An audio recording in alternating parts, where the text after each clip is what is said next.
Vamos a realizar los ejercicios del módulo 5, que es de pacientes con disnea. El primer caso es el de un hombre de 63 años de edad, hipertenso. Consulta por disnea. Vamos a mirar las características de sus síntomas. Es un hombre de 63 años de edad.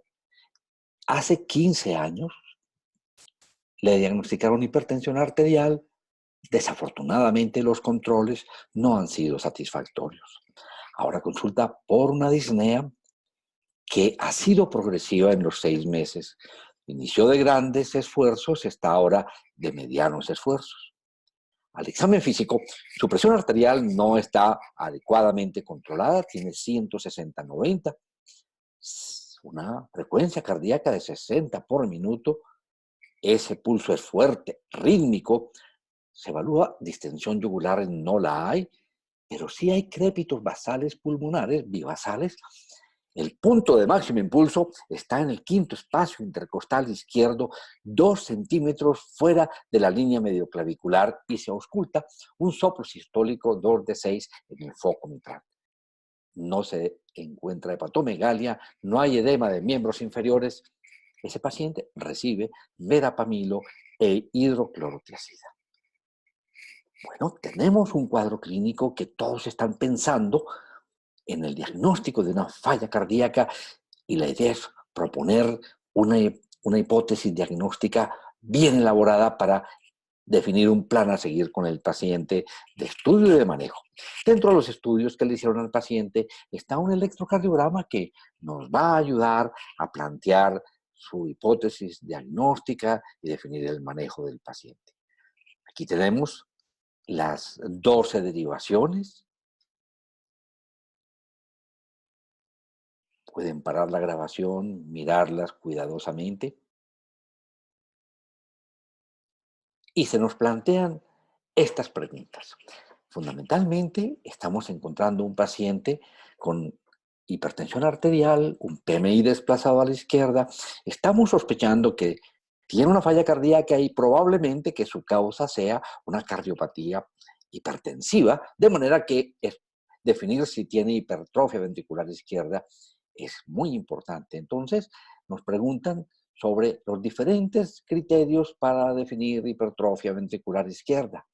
Ese paciente tiene criterios de Sokolov, criterios de Cornell, criterios de Romilestes, criterio de Peguero-Lopresti, que es un criterio nuevo para los que no lo conozcan, y, y al final haremos la correlación clínica. Puede proponerse en este paciente el diagnóstico de una falla cardíaca sin tener ecocardiografía, sin tener un péptido natriurético cerebral. Respondan a estas preguntas, tomen su tiempo y hagan cada uno de estos criterios. Vamos a repasar rápidamente algunos detalles valiosísimos de este electrocardiograma para que luego apliquemos y definamos los diferentes criterios. De entrada miramos cómo hay una onda P que tiene una característica muy clara, tiene un poco más de 120 milisegundos, 130 milisegundos, mellada en D2, y en D1 no nos queda la menor duda de que la fase negativa es una fase que tiene más de 1 milímetro de duración y 1 milímetro de profundidad. Esto nos permite reconocer, cuando hablemos de la morfología de la P, decir, hay una anormalidad auricular izquierda. Luego comentaremos de la trascendencia que esto tiene en pacientes con hipertensión arterial. Miramos cómo es la duración del QRS, alcanza a ser 1 o 2 cajoncitos, no está de una duración mayor, tiene 80 milisegundos. ¿Ok? Y tengamos la oportunidad de hacer una determinación del eje del QRS en este electrocardiograma. Como ven, ya hemos visto que hay anormalidad auricular izquierda, el QRS no está con una duración mayor de la normal, vamos a mirar el eje del QRS. Miramos de 1 y todo es positivo. Es una onda R que mide 5, 13, 5, 8, 11 milímetros. La R de 1. Y en ABF, la parte positiva y la parte negativa son prácticamente iguales, o sea que está en 0. Quiere decir esto de que el eje del QRS está en 0 grados. No está desviado a la izquierda como de pronto esperaríamos nosotros, pero está en 0 grados. Listo, vamos entonces a repasar estos criterios y vamos a determinarlos en nuestro electrocardiograma. Recuerden que en una persona de más de 35 años, si yo tengo la suma de la R en B5 más la S en B1 y esa suma de la S de B5 y la R de B5 y la S de B1, si es más de 35 milímetros o 3.5 milivoltios, cumple criterio. El Cornell es la R de ABL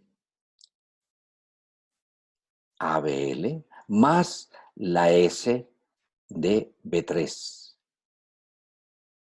Cuando tengo esa suma y me da en un hombre más de 28 milímetros, cumple el criterio. Si es una mujer, 23 milímetros. Cornell duración sería la duración del complejo QRS más esta suma, que no debe ser más allá de 2.4 milisegundos por milímetro. ¿Ok? Hagámoslo. Entonces, tenemos aquí la forma de contabilizar los valores de los voltajes. Miramos la S de B1, entre que de pronto hay una pequeña variación entre los complejos, puede ser por respiración, en fin. Escogemos el que sea un poco más de mayor profundidad. Aquí tenemos esta S de B1 que mide 5, 10, 15, 16, 17 milímetros. ¿Ok?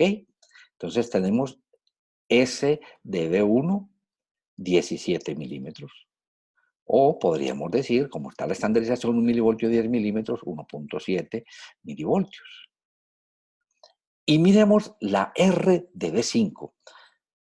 Línea de base, 5 milímetros, 10, 15, 20, 24 milímetros. La R de B5 mide 24 milímetros o 2.4 milivoltios porque estamos a 1 milivoltio, 10 milímetros. La suma, 41. Entonces, cumple el criterio de Sokolov-Lyon. La R de B5 más la S de B1, si es más de 35 milímetros en una persona de más de 35 años, es una menor, esperaríamos hasta 40, cumple criterio de hipertrofia ventricular izquierda y podríamos decir, hay una hipertrofia ventricular izquierda. Bueno, repasemos y midamos el índice de Cornell, que ya no solamente es en las derivaciones precordiales, sino que combina derivaciones precordiales con derivaciones de miembros. S de B3, tenemos aquí 5, 10, 15, 16 y 2, 18 milímetros. Entonces tenemos una S en B3 de 18 milímetros o 1.8 milivoltios. Y miramos cuánto es la R de ABL, 3, 8, 9 milímetros. Entonces tenemos S de B3, 18 milímetros, R de ABL, 9 milímetros. Tenemos entonces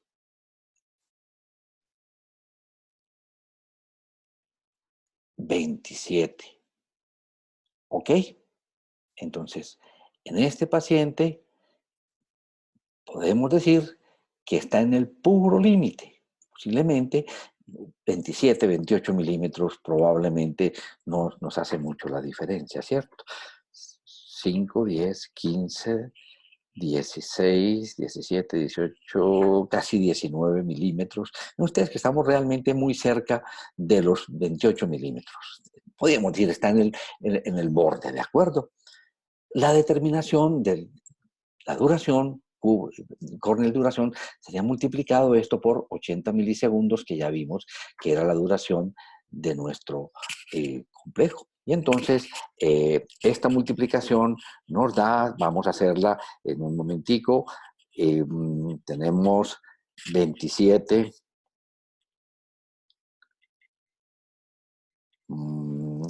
multiplicado por 80, nos da 2160. No cumple criterio de Cornell duración. Ustedes que cumplen muy bien el criterio de Sokolov-Lyon, no cumple el criterio de Cornell duración, o está posiblemente muy cerca del límite, 2400 milímetros por milisegundos, ¿de acuerdo? Bueno, el criterio de Romilestes. ¿Qué miramos en el criterio de Romilestes? Vamos a asignar puntaje por voltaje. Damos 3 puntos si hay una R o una S en las derivaciones estándares de 20 milímetros o más. Si en las derivaciones precordiales hay una, cambiemos el color de la, vengamos este negro, si tenemos una S en B1 o B2 de 30 milímetros o más, o una R en B5 o B6 de 30 milímetros o más, asignamos, si cualquiera de estos criterios, 3 puntos. Si hay un cambio en la repolarización justamente en las derivaciones que miran la cara izquierda, el ventrículo izquierdo, en D1 a B, B5, B6, en la cual hay R alta y se presenta una depresión del segmento ST con T negativa de ramas asimétricas. Si está esto presente, nos da 3 puntos. Si encontramos lo que vimos en este paciente, anormalidad auricular izquierda, donde vemos en B1 una onda P con signos de sobrecarga auricular, de anormalidad auricular izquierda, perdón, asignamos 3 puntos. El eje desviado a la izquierda, más allá de 30 a la izquierda, nos daría 2 puntos. La duración del QRS, si es 90 milisegundos o más, nos daría 1 punto. Y el tiempo pico, o sea, desde que empieza el complejo hasta la parte más alta, en V5, V6, es la duración de ese levantamiento de esa onda R desde el comienzo hasta el pico. Si es más de 50 milisegundos, nos daría 1 punto. Sumamos, y si hay 5 puntos, hipertrofia ventricular izquierda, 4 puntos, probable hipertrofia ventricular izquierda. Pues vamos a mirar. Veamos nuestro electrocardiograma, las 12 derivaciones. Entonces buscamos si el voltaje. Empezamos por el primer criterio de voltaje. Buscamos una R o una onda S que sea más de 20 milímetros en las derivaciones de miembros. No la hay. Buscamos una R en B5, B6 que tenga 30 milímetros o más. Ya vimos que tenía 5, 10, 15, 20, 24. Una S de 30 milímetros o más, no la hay. Entonces, por voltaje no asignamos ningún puntaje. Miramos la parte de repolarización. Buscamos la repolarización y encontramos que en D1, miren que hay un segmento ST que está levemente descendente, que también lo vemos en D1. Si nos queda dudas en D1 y en ABL, no nos queda la menor duda en B5, B6, donde hay una depresión muy clara del segmento ST con T negativas. Entonces, esto cumple criterios y podemos asignar 3 puntos.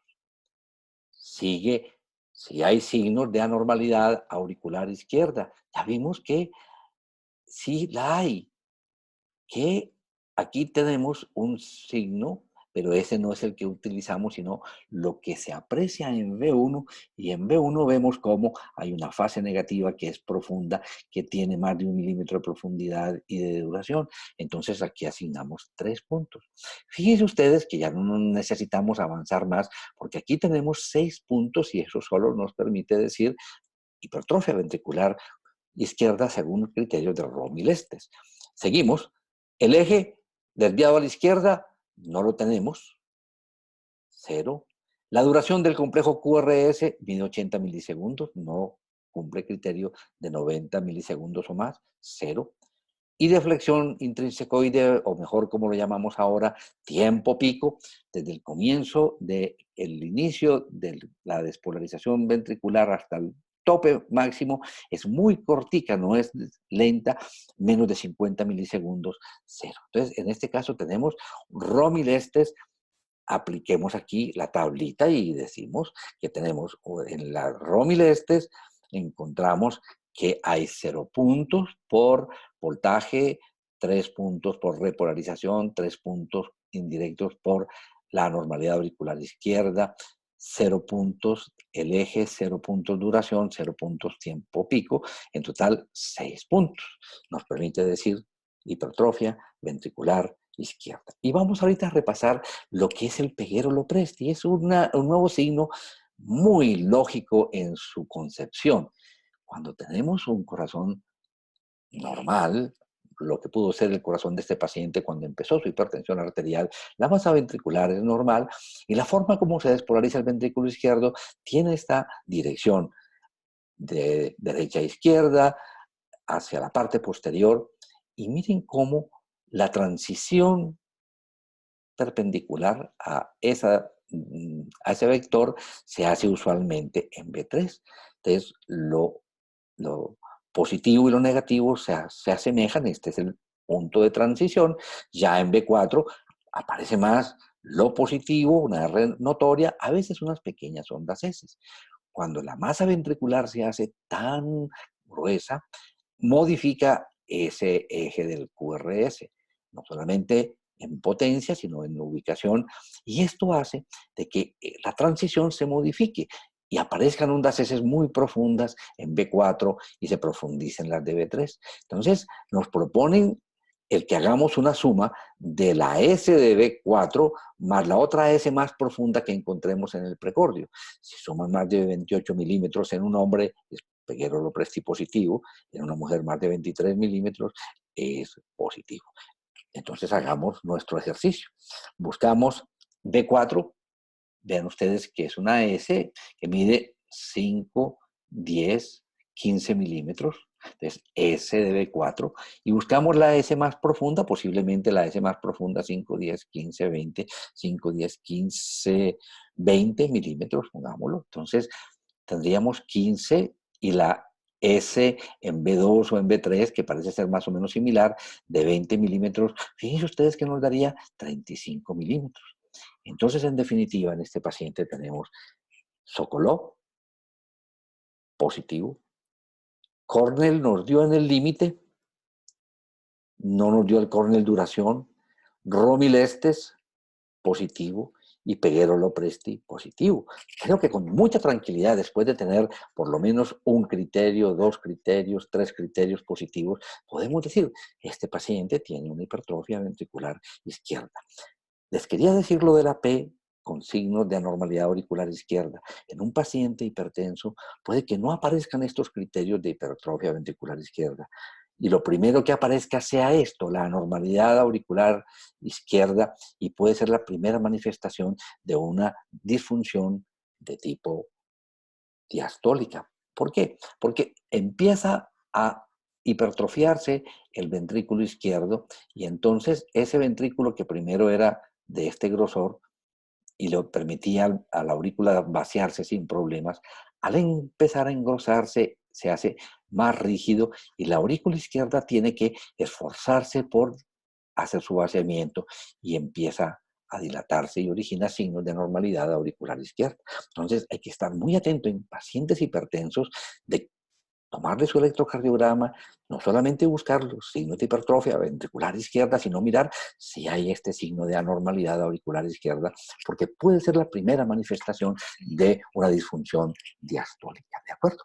Entonces, ven ustedes lo bonito de ese paciente que tenemos evidentemente una hipertrofia ventricular izquierda, le tomamos una placa de tórax y confirmamos el que ese paciente tiene una importante dilatación ventricular izquierda. Miren ustedes la cardiomegalia que tiene y cómo al momento de examinarlo y de encontrar la búsqueda del PMI nos vamos a encontrar en el quinto espacio intercostal izquierdo. ¿Listo? Entonces, vean ustedes que tenemos las preguntas que nos formularon inicialmente. ¿Qué decimos? Decimos, hombre, que si cumple criterio de Sokolov-Lyon. Aquí podríamos ser límite. Romy Lestes, sí. Peguero Lopresti para hipertrofia ventricular izquierda, sí. Puede proponerse el diagnóstico de falla cardíaca. Tenemos que la falla cardíaca es un síndrome, un conjunto de signos y síntomas. Tenemos síntomas, disnea, tenemos signos, PMI desviado a la izquierda, crépitos pulmonares, un soplo sistólico. Este paciente tiene definitivamente signos y síntomas que nos permiten decir sí, tiene un síndrome de falla cardíaca. Y podemos decir que es un paciente con una falla cardíaca en un estado funcional 2, estadio de falla cardíaca C, muy probablemente por la dilatación que estamos apreciando por el desplazamiento del ventrículo izquierdo, podemos decir que posiblemente es por compromiso de función sistólica y que muy probablemente la causa es por una cardiopatía hipertensiva. Entonces, la causa, siempre expresar la posible causa. Es una cardiopatía hipertensiva. ¿Por qué tiene el soplo? Muy probablemente este paciente ha hecho, con el paso del tiempo, este era su ventrículo izquierdo, su aurícula.